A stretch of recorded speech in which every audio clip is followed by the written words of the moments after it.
እስኪ ለአፍታ ሕይወትህን መለስ ብለህ ተመልከት።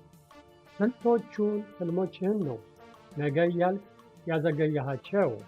ስንት ጊዜስ ለራስህ በኋላ እጀምራለሁ ብለህ ታውቃለህ? እንኳን ወደ ዛሬው ለርን ዊዝ ሽመልስ ኢትዮ ሊንክ ቻናላችን በሰላም መጣችሁ። ዛሬ የምንነግራችሁ ታሪክ ልክ እንደ ጠዋት ፀሐይ ዓይናችሁን የሚገልጽ እንደ ቀዝቃዛ ውሃም መንፈሳችሁን የሚያድስ ነው። የሰው ልጅ ሕይወት በሁለት ተቃራኒ ኃይሎች የተከበበች ነው። አንደኛው ታላቅ ለመሆን የምናልመው ምኞት ሲሆን፣ ሁለተኛው ደግሞ ወደ ኋላ የሚጎትተን ስንፍና ነው። ብዙዎቻችን ትልልቅ ሕልሞች አሉን። ነገር ግን በተግባር ላይ ስንመጣ ነገ እጀምራለሁ በማለት ራሳችንን እናታልላለን።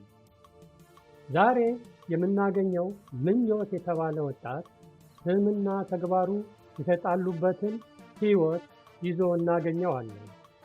በሀገራችን ኢትዮጵያ ምድር ካለች አንዲት ውብ መንደር ውስጥ የተከሰተውንና ሕይወታችሁን ለሁል ጊዜ ሊቀይር የሚችለውን ይህን ድንቅ ታሪክ በትኩረት ተከታተሉ። በአረንጓዴ መስኮችና በረጃጅም ዛፎች በተከበበች አንዲት ትንሽ መንደር ውስጥ ምኞት የተባለ ወጣት ይኖር ነበር። ምኞት የ25 ዓመት ጎልማሳ ሲሆን ጠንካራ፣ ጤናማና በብዙ ሕልሞች የተሞላ ነበር። ሁልጊዜ ለጓደኞቹ እንዲህ ይላቸው ነበር፣ አንድ ቀን በዚህ መንደር ውስጥ ትልቁ ባለጠጋ ገበሬ እሆናለሁ። ማሳዬ በሰብል አሸብርቆ ተሸፍኖ አየዋለሁ። ሰዎች ምክር ፍለጋ ወደ እኔ ይመጣሉ። በሁሉም ዘንድ እከበራለሁ ይል ነበር። የመንደሩ ሰው ሁሉ በምኞት ተስፋ ይደነቁ ነበር። ነገር ግን አንድ ትልቅ ችግር ነበረ። ምኞት በጣም ሰነፍ ነበር። ፀሐይ ስትወጣ ሌሎች ገበሬዎች ወደ ማሳቸው ይሄዳሉ። ምኞት ግን አልጋው ላይ ይቆያል። የመንደሩ ወንዶች በጠራራ ፀሐይ ስር ሲደክሙ፣ ምኞት ጥላ ስር ተቀምጦ ስለ ሕልሞቹ ያወራል። ሴቶች ከጉድጓድ ውሃ ሲቀዱ፣ ምኞት በኋላ አደርገዋለሁ ይላል። ሁልጊዜ ትልልቅ እቅዶች አሉት፣ ነገር ግን ምንም ነገር በተግባር አያሳይም። ስኬትን በሐሳቡ መሳል ይወዳል። ለስኬት የሚያስፈልገውን ጠንካራ ሥራ ግን ይጠላል። በአንድ ምሽት ወቅት ጥበበኛ ገበሬ የሆኑት የነ ምኞት አጎት ሊጠይቁት መጡ። አጎቱ መሬቱን ተመለከቱ። መሬቱም ለም ነው፣ ግን ምንም አልበቀለበትም። አጎቱ እንዲህ አሉት፣ ምኞት ልጄ፣ መሬትህ ለምን ባዶ ሆነ? ስለ ወርቃማ ሰብሎች ታወራለህ፣ እኔ ግን የማየው የደረቀ አፈር ብቻ ነው። ምኞት እየሳቀ አጎቴ አይጨነቁ፣ ነገ እጀምራለሁ። የእኔ ማሳ ከሁሉም የተሻለ ይሆናል። ብቻ ይጠብቁኝና ያዩታል። ሽማግሌው አጎቱ ተከዙ። ይህንን ነገ የሚለው ቃል ከዚህ በፊት ብዙ ጊዜ ሰምተውታል። ስለዚህ ለምኞት አንድ ትምህርት ሊያስተምሩት ወሰኑ። አጎቱ ከኪሳቸው 2 ትናንሽ ከረጢቶችን አወጡ። በውስጣቸው 2 የተለያዩ ዘሮች ነበሩ። ለምኞት እየሰጡት እንዲህ አሉት፣ እነዚህ ተራ ዘሮች አይደሉም፣ አስማታዊ ዘሮች ናቸው። አንደኛው የምኞት ዘር ነው። ካረስከውና በየቀኑ ውሃ ካጠጣኸው ፍሬ፣ ጥላና ብልጽግና የሚሰጥ ትልቅ ዛፍ ይሆናል። ሁለተኛው ደግሞ የስንፍና ዘር ነው። ከዘራኸው በፍጥነት ይበቅላል፣ ግን በማሳ ላይ ሁሉ አረም ያስፋፋል፣ ሁሉንም ነገር ያጠፋል።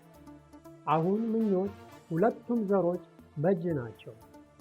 የማሳና የሕይወት ወደፊት ዕጣ ፈንታ የሚወሰነው የትኛውን እንደምትንከባከበው ነው። ምኞት ሁለቱን ዘሮች ተመለከተ። በእርግጥ የምኞት ዘር ነው የምተክለው፣ ስኬትን እፈልጋለሁ ብሎ አሰበ። ነገር ግን ጠዋት ሲነሳ ድካም ተሰማው። ነገ እተክለዋለሁ አለ። ቀናት አለፉ፣ በመጨረሻ ግን ከድብርት የተነሳ ሁለቱንም ዘሮች ተከላቸው። ለራሱም ምን እንደሚሆን እስኪ እናያለን፣ በኋላ ብንከባከባቸውም ችግር የለውም አለ። ሳምንታት አለፉ። ምኞት ለዘሮቹ ረሳቸው። ቀኑ ሙሉ በመተኛት ወሬ በማውራትና ስለ ስኬት በማለም ያሳልፍ ነበር። አንድ ቀን ወደ ማሳው ሲሄድ ደነገጠ። የስንፍናው ዘር በፍጥነት አድጎ ወፍራም አረሞች መሬቱን ሸፍነውት ነበር። አረሙ በየቦታው ተሰራጭቶ መሬቱን አንቆ ይዞታል። የምኞት ዘር ግን ውሃና እንክብካቤ ባለማግኘቱ ደክሞ አንሶና ሊሞት ተቃርቦ ነበር። የህልሙ ዓለም ወደ አስፈሪው ህልም እየተቀየረ ነው። የምኞት አጎት ተመልሰው መጥተው ማሳውን አዩ። ምኞት፣ መሬትህን ተመልከት፣ ሕይወትህ ይህ ነው። ምኞት እንደ ትንሽ ዘር ነው። እንክብካቤ፣ ጥረትና የዕለት ተዕለት ተግባራትን ትፈልጋለች። ያለ ሥራ ትሞታለች። ስንፍና ግን በራሱ ይበቅላል፣ በፍጥነት ይሰራጫል፣ በመንገዱ ያለውን ሁሉ ያጠፋል።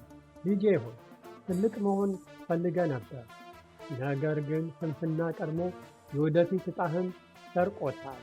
ምኞትም በጉልበቱ ተንበረከከ። ሊሞት ያለውን የምኞት ዘር ነካው። ዓይኖቹም በእንባ ተሞሉ። ለመጀመሪያ ጊዜ እውነቱን ተረዳ። ሕልም ብቻውን በቂ አይደለም አለ። ሕልምን በሕይወት የሚያቆየው ተግባር ብቻ ነው። በዚህች ሌሊት ምኞት ሊተኛ አልቻለም።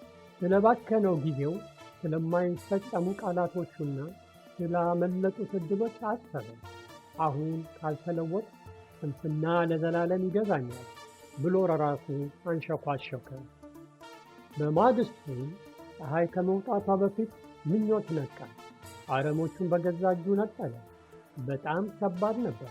ጀርባውን አመመው፣ እጆቹ ደሙ፣ ግን አልቆመም። የምኞት ዘርን ውሃ አጠጣው። በየቀኑ ተንከባከበው። ቀስ በቀስ ዘሩ አድጎ ጠንካራ ተክል ሆነ። ዓመታት እያለፉ ሲሄዱ ፍሬ፣ ጥላና ብልጽግና የሚሰጥ ትልቅ ዛፍ ሆነ። ምኞትም ተለወጠ፣ ስንፍናውንም ተወ። በመንደሩ ውስጥ ስንፍናን ታግሎ ያሸነፈ ገበሬ ተብሎ ታወቀ። ውድ አድማጮች፣ የምኞት ታሪክ ስለ ግብርና ብቻ አይደለም፣ ስለ ሕይወት እንጂ።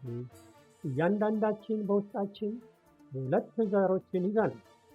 አንዱ ምኞት ሲሆን አንዱ ደግሞ ስንፍና ነው።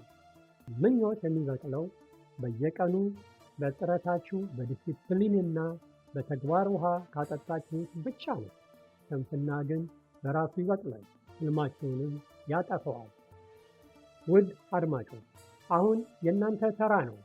ዛሬ በእጃችሁ ላይ ያሉት እነዚያ ሁለት ዘሮች ናቸው። ምናልባት ትልቅ የንግድ ሀሳብ ይኖራችሁ ይሆናል። ግን ስንፍና አሁኑኑ አትጀምር እያላችሁ ነው። ምናልባት ትምህርታችሁን ለመጨረስ አልማችሁ ይሆናል። ግን ነገ አነባለሁ የሚለው አረም እየሸፈናችሁ ነው። አትርሱ። በኢትዮጵያዊ ባህላችን አልደከሙ አይበሉም ብቻ ሳይሆን ያለፉበት ቤት ይቆማል ይባላል። ምኞት ብቻውን ባዶ ቤት ነው፣ ተግባር ግን የማዕዘን ድንጋይ ነው። ስንፍና በራሱ የሚበቅል አረም ነው። አትዘሩትም፣ አታጠጡትም፣ ዝም ካላችሁ ግን ሕይወታችሁን ይወረዋል። ስኬት ግን እንደ እንክብካቤ የሚፈልግ የቡና ተክል ነው። በየቀኑ ውሃ ካላጠጣችሁት፣ ካልኮተኮታችሁት ይደርቃል። ዛሬውኑ ተነሱ። ያንን ነገ የምትሉትን ሰንሰለት በጣጥሱ። እንደ ምኞት እጆቻችሁ እስኪደሙ ድረስ አረሙን ንቀሉ። ነገ ስታጭዱ ግን የዛሬው ድካም ትዝ አይላችሁም። በምኞታችሁ ሳይሆን በተግባራችሁ የምትታወቁበት አዲስ ምዕራፍ ዛሬ ጀምሩ። ይህ ታሪክ ለውጥ እንዲያመጣላችሁ ከልብ እንመኛለን። ለምትወዷቸውና ትልቅ ሕልም ኖሯቸው ነገር ግን በስንፍና ስለሚታገሉ ጓደኞቻችሁ ይህንን መልእክት አጋሩ። በጋራ የለማችና የሥራ ባህል የሰፈነባት ሕይወት እንገንባ። ለዛሬው እዚህ ላይ አበቃን። ሰላም፣ ፍቅርና የሥራ ተነሳሽነት ለሁላችንም ይሁን። ሰላም ቆዩ።